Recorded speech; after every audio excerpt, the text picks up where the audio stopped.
guys, bersama saya lagi dalam Alright Nopo Channel, Saman Fitnah. Ini yang menarik untuk saya kongsikan bersama dengan sahabat-sahabat semua. Perkembangan Saman Fitnah Datuk Seri Anwar Ibrahim kepada mantan ahli Parlimen Kuala Terengganu. Sekarang ini sudah jadi mantan. Kerana apa? Kerana baru-baru ini pihak Mahkamah Ispiar telah mengarahkan beliau untuk mengosongkan kursi itu. Kerana apa?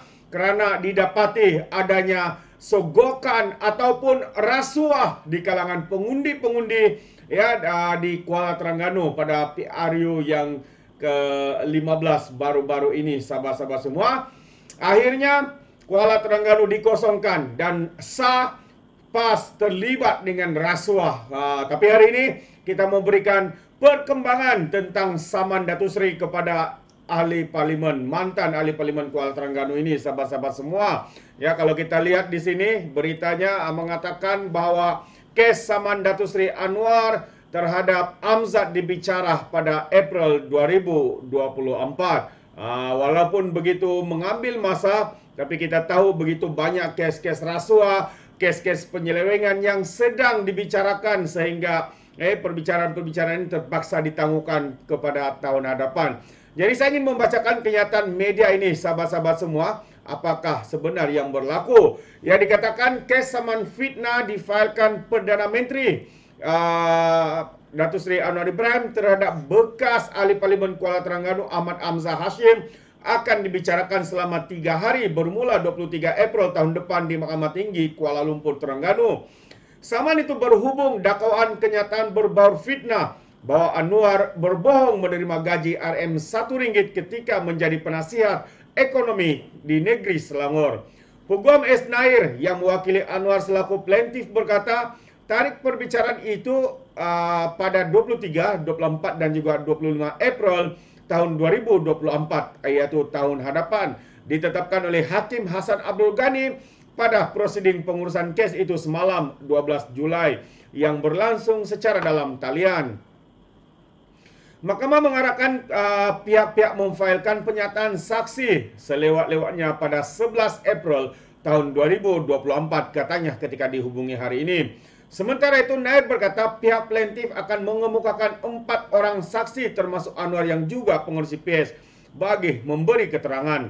Dalam writ saman dan penyataan tuntutan difailkan pada 22 Disember tahun 2022, Presiden PKR itu mendakwa pada 7 Disember tahun yang sama, Ahmad Amzad selaku defendant telah membuat beberapa kenyataan kepada sekumpulan pelanggan semasa menjamu selera di sebuah restoran.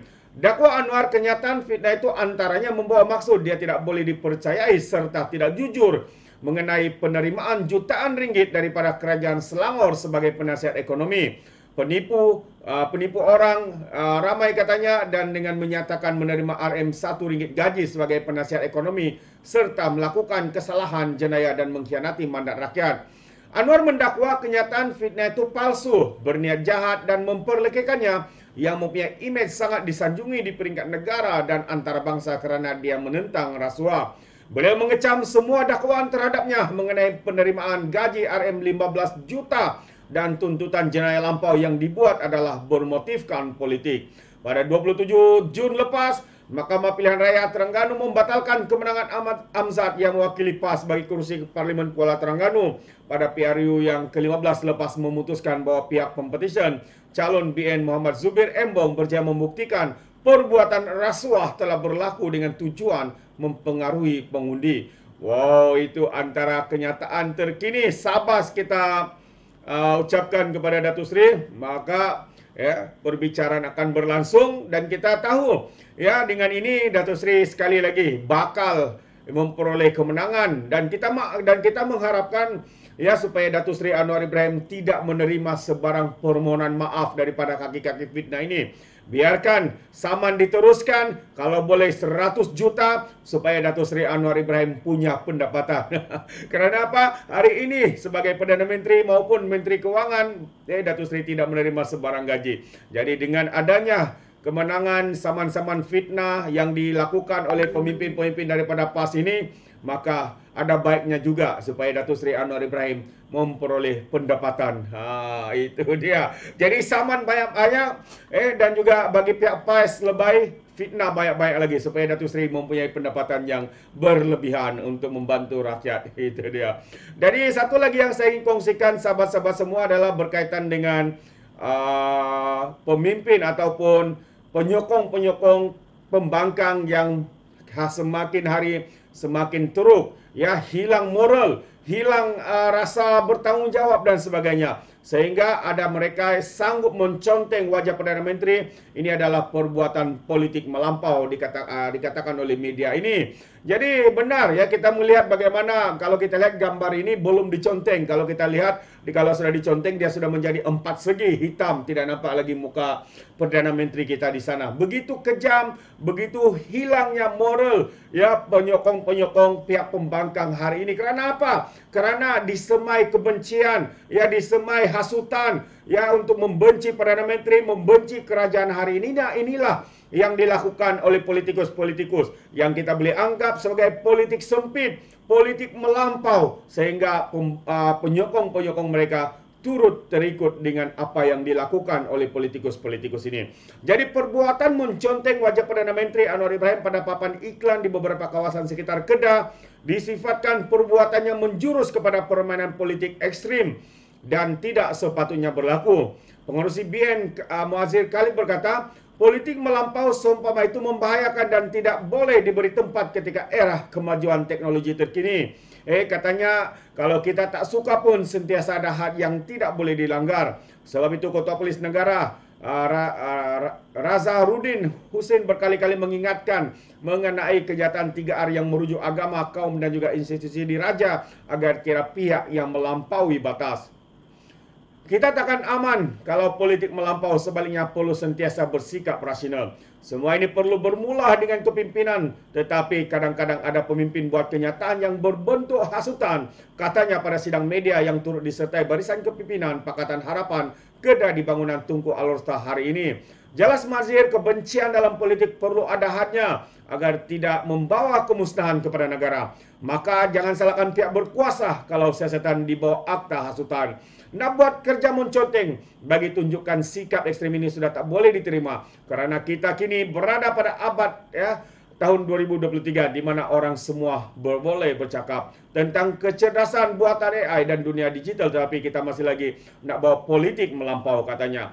Ketua Polis Kedah Fizul Salih hari ini memaklumkan pihak berkuasa sedang menjalankan siasatan terhadap tindakan pihak tertentu menconteng serta merosakkan papan iklan memaparkan wajah Perdana Menteri. Katanya kes tersebut disiasat mengikut Seksyen 423 Kanun Keseksaan kerana melakukan khianat. Kejadian itu dikatakan berlaku di Kubang, Pasu dan Kulim. Sementara itu pengerusi PH Kedah Mahfuz Omar mendesak agar pihak polis segera mengambil tindakan kepada pihak yang melakukan perbuatan khianat itu.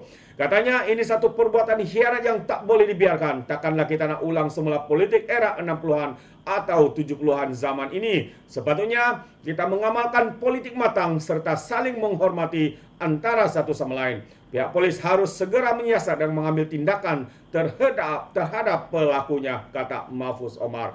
Jadi sahabat semua, ini jelas satu tindakan kebencian, politik sempit, politik melampau yang dilakukan oleh penyokong-penyokong daripada pihak pembangkang di dalam kerajaan persekutuan dan juga walaupun mereka sebagai kerajaan di negeri Kedah, tapi kita lihat hari ini betapa terdesaknya mereka untuk mengekalkan jawatan kuasa di Kedah. Kerana apa? Mungkin mereka dapat melihat dan menghidu bahawa rakyat Kedah bakal menolak, ya, mereka-mereka ini yang kita lihat hanya menunggang agama, hanya memperalatkan agama untuk kepentingan parti mereka, tapi tidak untuk rakyat, sahabat-sahabat semua. Sekali lagi, tahniah kepada Datuk Seri Anwar Ibrahim. Semoga kemenangan berpihak kepada Datuk Seri, dan bagi penfitnah daripada parti PAS ini, semoga beliau insaf, ya, apabila kalah pada perbicaraan itu kelak. Kita mengharapkan semoga berjalan lancar untuk Perdana Menteri kita, Datuk Seri Anwar Ibrahim.